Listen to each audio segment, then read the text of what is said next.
Hi, it's Lindar with the LLG. So, we're going to be doing lesson 3 today, but I'm going to divide this into 2 quick lessons, that way I can provide some focus on each one without getting too sidetracked. So, we're going to be discussing tanru. So what happens is, you have a syllabary that precedes another syllabary.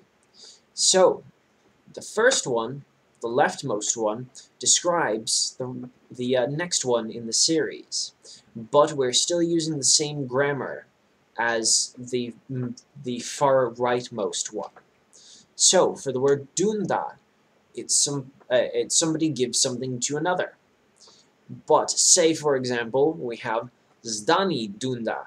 Well, that means that whatever fits those descriptions, or fits into that, can be described in a house-ish way. It does not necessarily have any implication, it's not very specific, it's just very, very loose sort of description. Mi zdani dunda does not necessarily mean that I'm giving away a home or anything like that. It could be that I resemble a home, or I do this out of my home, or any number of things like that.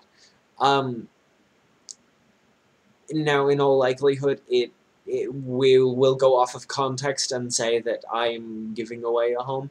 It's generally based on context, so it's important to keep that in mind. Next is, what if we have 3 or more? Ooh, very complex. Well, what happens is the leftmost one describes the next one, describes the next one, describes the next one. So, if we say mi sutra karshe dunda, that is a quick car giver.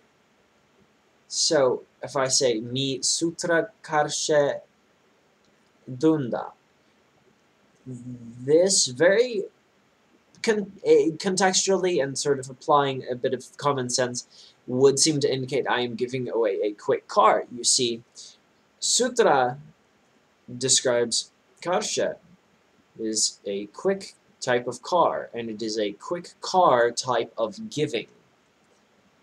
So, and it always goes in that order. It will always, always, always go in that order. There are ways to rearrange that and group properly and different things like that, which I will be discussing in the master class. And I'm going to be creating master classes for each of these videos just to give you like advanced tips and things like that. So I'll be getting into grouping and operators and things like that. So keep that in mind. So just make practice of that. Make sure you understand that the first thing describes the second, and then that collectively describes the third, and so on and so forth. So, practice, hop on memorize, learn some words, comment below, and keep on track. I'll see you for lesson 3.5, where we talk about lo ku, and how we turn syllabary into sumti, things that we can jam in those little blank spaces.